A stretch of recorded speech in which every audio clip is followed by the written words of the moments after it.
Courtney Stock, a Boston-based artist, and we're here today in my studio in Hyde Park.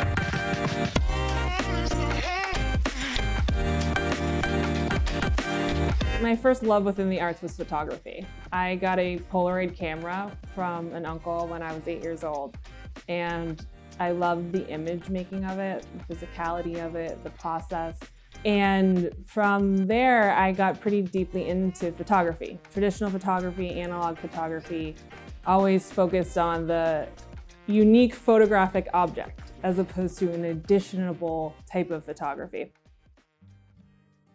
I think one of the most special experiences I had during that stage of my life was going to study with John Coffer in upstate New York to learn how to do wet plate tintype, which is this very antique type of photography where you create a photosensitive emulsion on a piece of metal and expose it to light, resulting in like a singular object that also has a photograph on it. It's like Polaroids, but like so elevated and antique.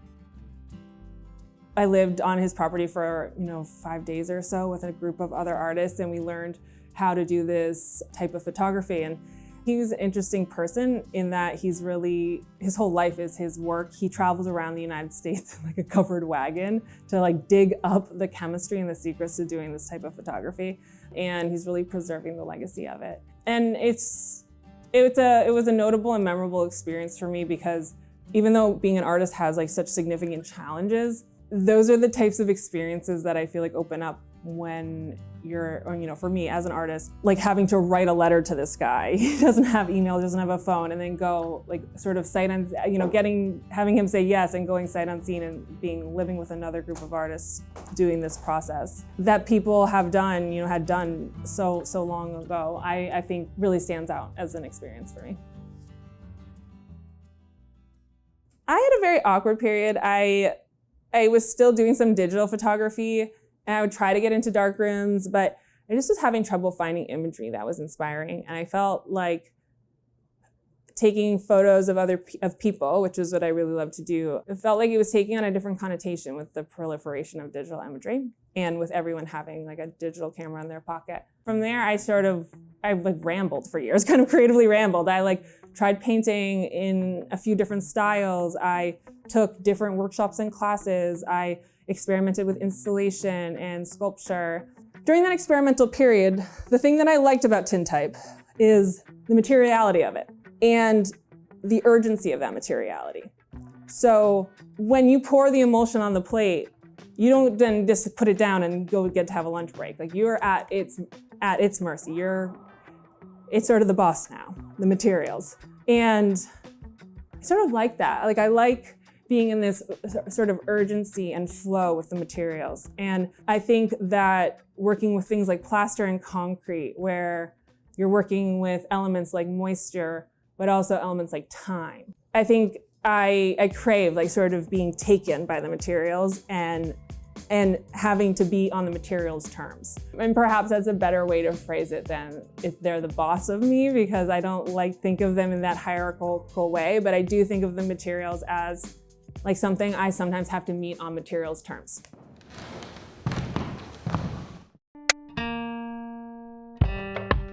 My current art practice is heavily influenced by fiber art practices and processes that I was exposed to in grad school. So I went on a trip to India with a group of folks and got an opportunity to weave at a loom. And weaving, it's so meticulous and it takes a ton of investment and patience up front to set up a loom. And that's really traditionally not who I've been as a person and not who I've been as an artist. I love to make big gestures and have the speed of the creation be embedded in the piece itself. But I have this very strong dance background. I grew up dancing, performing, training as a dancer. And when I had this opportunity to weave, first watching these weavers, I saw that it was choreography. It was a sequence of movements. And to my surprise, honestly, when I sat down at this loom, this man who I could not communicate with verbally, we did not speak the same language, but he showed me the motions, the choreography, if you will. And I surprised myself with how it felt a bit like a duck to water. Having that experience was motivating enough to come home and learn how to weave. And I would say that weaving is at the crux of everything I do now, in some way or the other. Weaving, I think of weaving as a symbol. I think of weaving as a mechanism. I think about it as technology.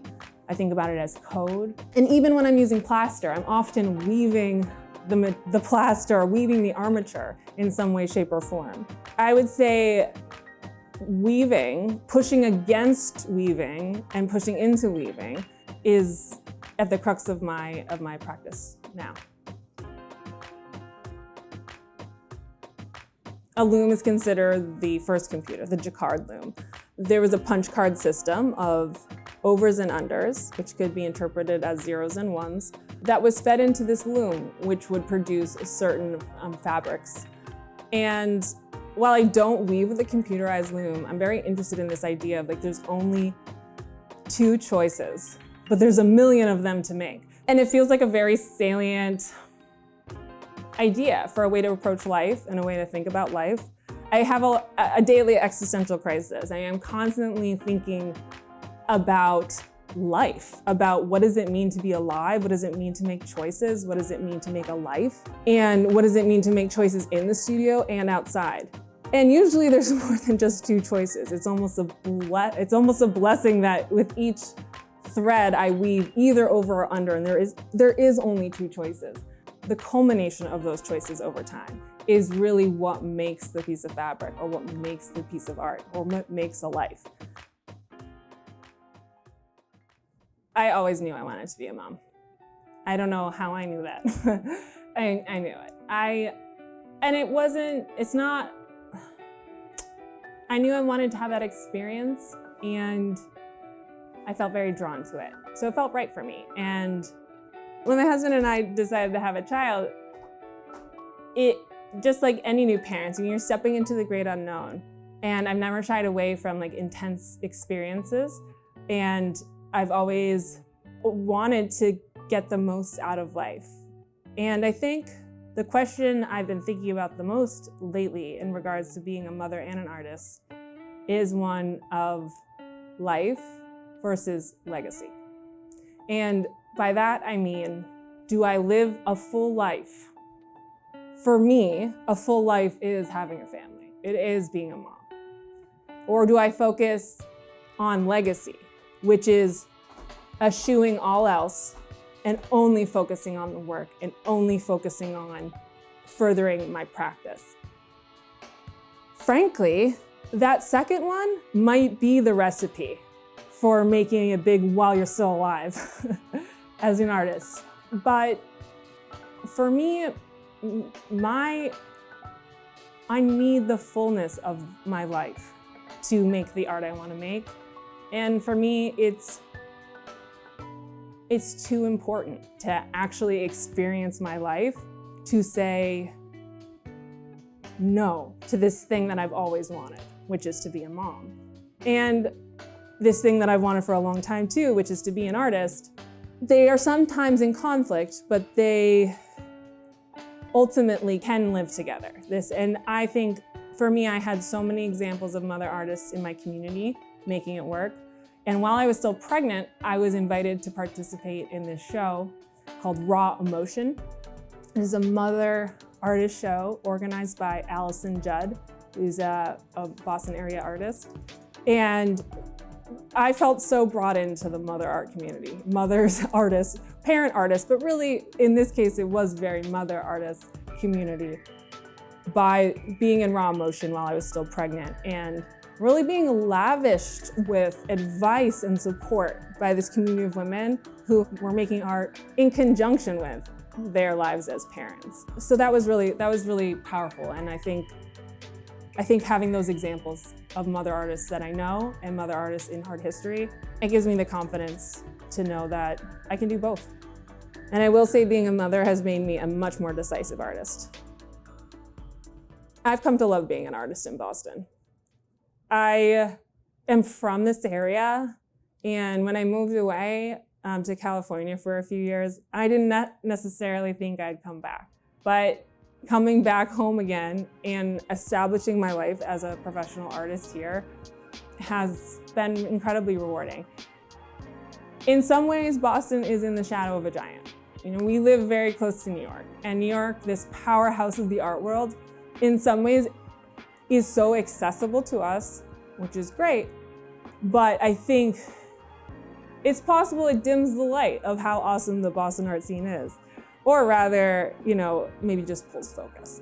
The light can't be dimmed. I feel like the artists here are awesome. The networks and the community of artists here are tight. And Boston isn't exactly the context one would think of when you think contemporary artist. But people shouldn't sleep on the city. It really has a lot going on in the arts, and I think there's a depth and a realness in the relationships within the community here that's really special. I found incredible support, both creatively and in terms of my career, and just in terms of sharing the joys and challenges of being an artist. I find that to be really special here in Boston. It's not easy to be an artist anywhere. I mean, you can be in the centers of New York and be in LA, and it's still it's really hard to be an artist anywhere. I think being in a city is automatically somewhat of an advantage in that you have other artists who are around and people to meet. But one of the biggest challenges that artists face in Boston is space and the cost of it. And studio space is exceedingly hard to find and hard and expensive. So spaces like Cloth Collaborative, artists run spaces where there's a really low financial barrier to entry to come and use our materials, use the equipment, and be in community with the artists who are there, the artists who are teaching you. It feels very special to be a part of that. My studio practice outside of Cloth Collaborative is quite solitary, and I cherish that as well. But coming out of COVID has made me just truly value that time being in physical space with other makers, sharing what we know, goofing off, talking about our lives. It makes the process of being an artist, makes the existence as an artist where you're being constantly rejected, constantly told no, constantly challenged. It's nice to find that solace and lightness and camaraderie. I mean, I think being in community and feeling seen, it helps me. It helps give me the courage to do my work and take those creative risks. And being in community with other artists and finding so much to identify with each other, while also being so different, it gives me the courage to make the weird work I make. Making a living as an artist in Boston, I wish I had the answer. Artists are very creative and they're scrappy and they figure it out and they make it work. People have multiple jobs, they hustle, they're adjuncting at multiple colleges in the area. People are overextended, they're underpaid, they are making it work and they're making their work. And it's inspiring and astounding to me at times.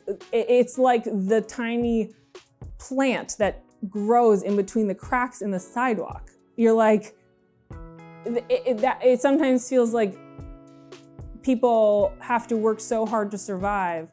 It's incredible that there's still this resource left from which to create, with all the factors working against people as artists in the contemporary landscape. It's another thing that drew me to the field. It's not a linear path, for better or for worse. You have to make hard choices and put yourself out there and risk your heart all the time and often be overworked and underpaid. But there's something about it that's obviously worth it for me and for others because we keep doing it. However, I feel like it's incredibly important to acknowledge how privileged I am in this regard. I don't live in the type of precarity that some of my peers do, in that I have a spouse who works a 9 to 5. I have a safety net. My parents would not let us be like without a home, without our needs met. That is a level of luxury that most artists that I know don't have. I've wondered to myself, would I make this choice if I didn't know that? And if I didn't know that on some level, I wouldn't be completely destitute for making the choice to be an artist. And I think it's important to acknowledge, I went to a private college. That was the place I decided to be an artist. And that was going against the grain. But going against the grain with the type of background support I've had, it means something different. And I'm certainly not alone as somebody who is an artist operating in the art world with that type of safety net. But there are a lot of people who aren't.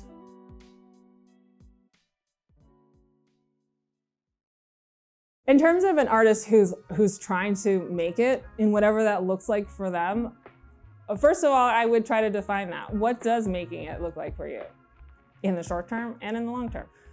But I would say my experience in the art world is that it's all about relationships and quality relationships, showing up for other people and their work, having deep, real connections with other people, not being afraid to put yourself out there, even though you're getting slapped with rejection. It eventually breaks. You eventually get opportunities, and you just have to stick with it. I feel like I made so many mistakes. I've made so many mistakes.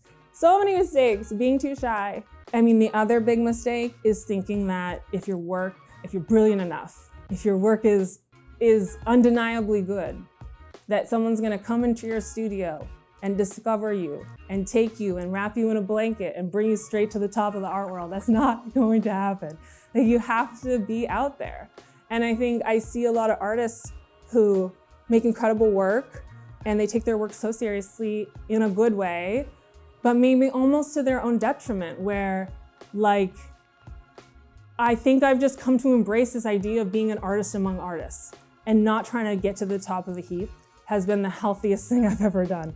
But I think, the mistakes I've made, so many. Applying to the wrong opportunities or not applying to certain opportunities, being shy and bashful and not asking for feedback from people who would have probably been willing to give it, not showing up for other people as much as I now want to and do, being jealous all the time, letting jealousy hold me back. I think the one I'm learning right now, health is wealth. And if you're not taking care of yourself and you're or for me, overextending myself and thinking that better work is going to come has been a failing strategy. Letting my work take the time it takes, even if that's slower than I want it to be, has helped me shift into a healthier mentality when it comes to approaching my art. I also don't necessarily regret it. I feel like and that is what I'd want other artists, young artists trying to find their way or find their place, is that, building true, real relationships with other artists has always been the way for me to further my life, further my work, but also to feel like I have a home in the arts and feel like I'm a part of things.